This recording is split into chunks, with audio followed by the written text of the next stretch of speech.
Hi everyone, so today we're going to talk about the normal force and the frictional force. So I'm not sure what happened in my PDF conversion where that happened, but I guess we'll go with it.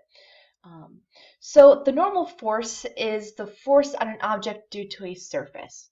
Right? So the reason why it's called the normal force is that it's always going to act normal to the surface.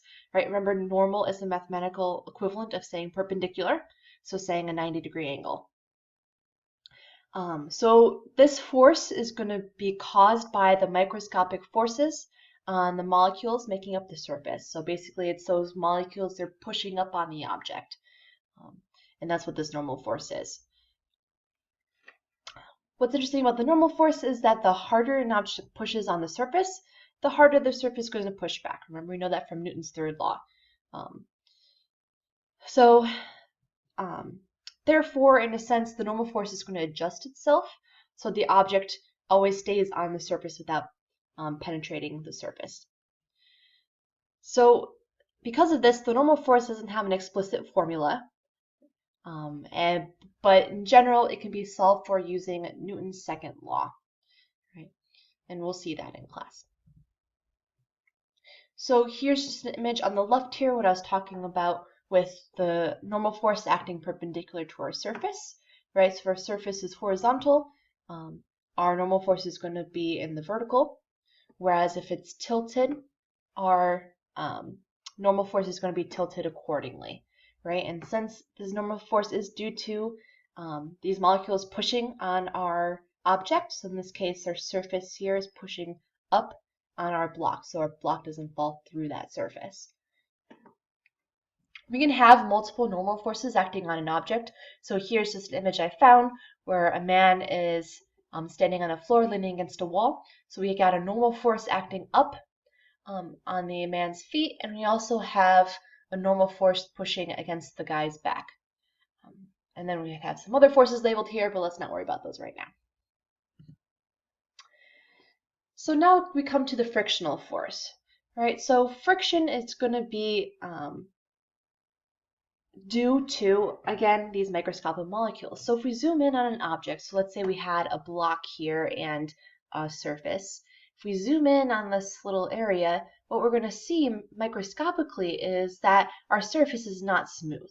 Though it may seem smooth macroscopically, so from our point of view, it might seem smooth, but if we zoom in, it's actually, here's a magnified view of these molecular surfaces, they're actually bumpy and jagged. Right? No matter how smooth you think the object is, there's going to be friction. Right? So this is what's going to produce friction, is the two bumpy surfaces of the two objects rubbing against each other. So the friction we can find in everywhere in everyday life, right? We couldn't walk if it weren't for friction. So just to let you know, the force of friction, the way we can write it is a capital F with a subscript F. That's how the AP exam denotes friction. In some images you'll see in the future, I have the force of friction is just written as a italics lowercase f. So you might also see that notation if you guys are looking online or something, just to let you know. So friction, here I write that it's complicated. I don't ever like to say that anything's complicated or difficult because that's not necessarily true. Friction is a little more involved. But many aspects of frictions can be described through a simple model. So first things first, there are four main types of friction. We have static and kinetic friction. Those are the types of friction we're going to be focusing on this unit. Actually, pretty much this whole year, those are the types of friction we'll be worried about. The third of which is rolling friction, and I'll mention that here, and we'll get into that maybe a little bit more when we get into rotational dynamics. And then finally would be fluid friction, and that's not covered in this class. So static friction. So we can label that with a capital F with a subscript of F and S for friction static, so the force of friction. Static friction, or we can say here, you might also see the notation of a lowercase f with the subscript f, saying static friction. So static friction is the force that a surface exerts on an object to keep it from slipping across that surface. Right? Excuse me. So to determine the direction of this friction, what you do is you look at the object and decide which way the object would move if there were no friction. Right? And then the direction of static friction to this is going to be opposite of what that motion would be. So to determine the magnitude of the static friction, it requires a little bit more work. So if we look here on the right, we have a diagram of a person pushing on a block, right? And we have a couple forces going on. We have a pushing force, we got the weight of the block, we have the normal force of the surface acting on the block, as well as the force of static friction, which is preventing the block from moving. Right? So if we were to draw a free body diagram of this situation, we see the object is in equilibrium. So you have the normal force pointing straight up. We have the weight acting straight down. We've got the pushing force acting to the right. And since we're in equilibrium, we know we're going to have to have an equal and opposite force here, acting straight to the left, and that would be the static friction force. So if we continue this example, so because the box is in equilibrium, the pushing force has to balance with the static friction force, right? So it depends, our frictional force value is going to depend by how hard we push, right? So up here we have a situation where we're pushing gently, and so the frictional force is going to push back gently. If we push harder, so if we make our force vector larger, the frictional force is also going to be larger, right? They're actually going to be directly proportional.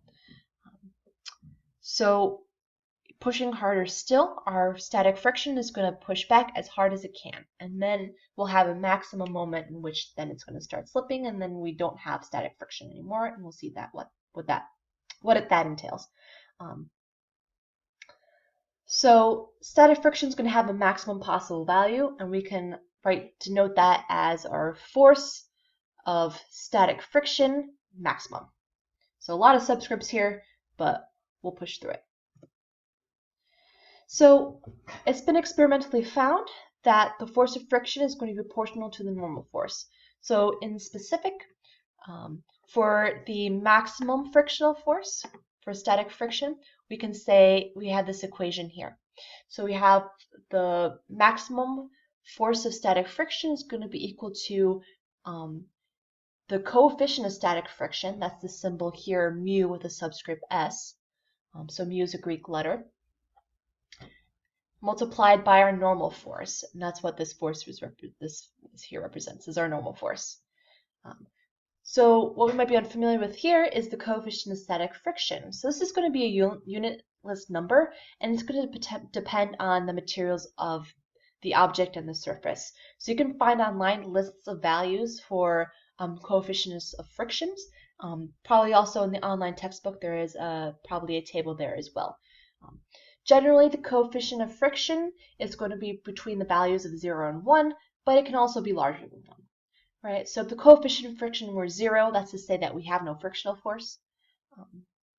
And if it's closer to 1, that's to say our frictional force is almost going to be equal or larger to the normal force, depending on what that value is. But basically, the higher coefficient of static friction, the larger our static frictional force is going to be. So the more sticky, in a sense, the object is, the harder for it is to slip. Right? And you can see that here just from this formula. As this mu, as this number gets bigger, this number is also going to get bigger. So just in summary, when it comes to static friction, right? So the direction of static friction is such to oppose motion. The magnitude of static friction is going to adjust itself so the net force is 0 and the object doesn't move.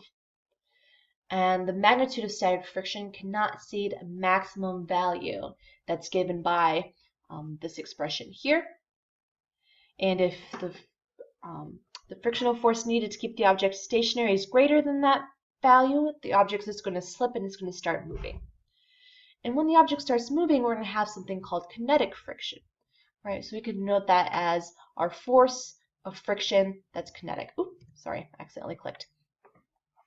So once the box slips and starts to move, we no longer have static friction. Static meaning still, we have kinetic. Kinetic meaning moving. In this case, we're referring to sliding. Sliding friction. So kinetic friction is sliding friction.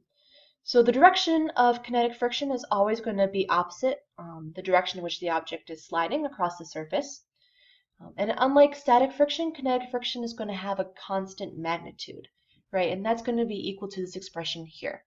So our kinetic force of friction is going to be equal to our coefficient of kinetic friction times our normal force. So in this case, we have a kinetic friction coefficient going on. One thing to note is that the kinetic coefficient of friction is always going to be smaller than our static coefficient of friction. And this is actually going to explain why it's easier to keep a box moving than it was to get it start moving. So you can kind of do that experiment at home if you want. So your notebook that you're taking notes in right now, all right, if you give it a push, you'll see that it's harder to give it that initial push to get it start moving than it is for you to keep it sliding, right? And that's because of this coefficient value. So the magnitude of the kinetic friction force does not depend on how fast the object is sliding. That's just something I want you guys to know.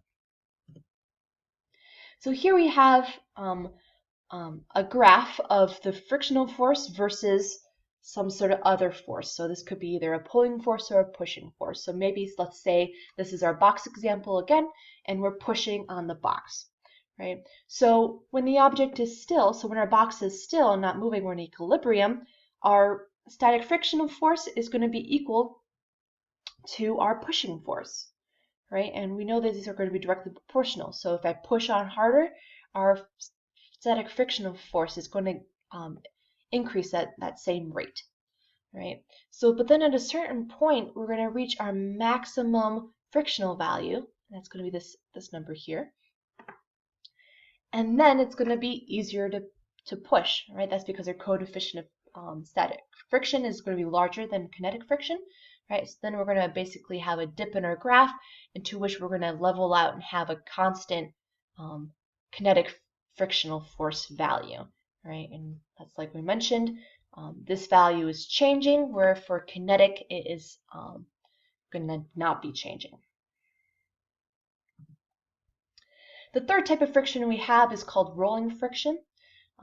So when we have a wheel rolling on a surface, it also experiences friction, but it's not going to be kinetic friction. So kinetic friction refers to sliding friction.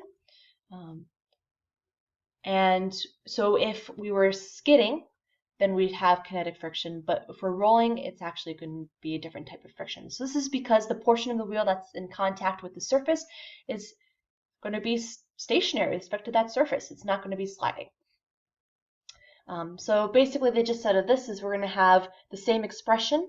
The force of rolling friction is going to be equal to the coefficient of rolling friction multiplied by our normal force, and that direction is going to oppose motion for when it comes to that frictional force.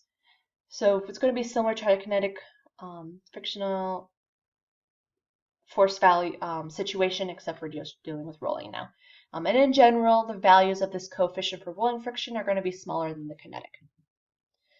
So in summary, we can develop a model of friction, right? So when it comes to static friction, the frictional force value is going to be, its magnitude is always going to be less than or equal to this static coefficient multiplied by our normal force.